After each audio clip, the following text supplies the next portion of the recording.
आओ मेहमान શું નામ છે? વિજયભાઈ. આપનું? દર્પણભાઈ. અને મહેમાન આપનું? સુરેશભાઈ. આપનું મહેમાન?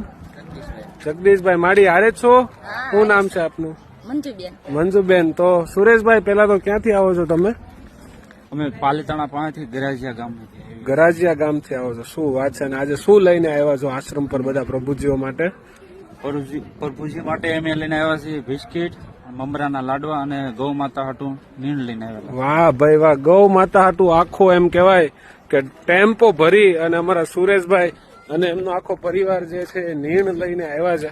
તમે જોઈ શકો છો એમ દોસ્તો, આપણી ગૌશાળાની ગૌ માતાઓ માટે મસ્ત નીણ લઈને આવ્યા છે. તો સુરેશભાઈ, તમને એક વાત એવી પૂછવી છે કે તમને કઈ રીતના આવી પ્રેરણા મળી કે ભાઈ તમારે ગાય માતા માટે અને પ્રભુજીઓ માટે કઈક ને કઈક વસ્તુ લઈને જ આવી જોઈએ?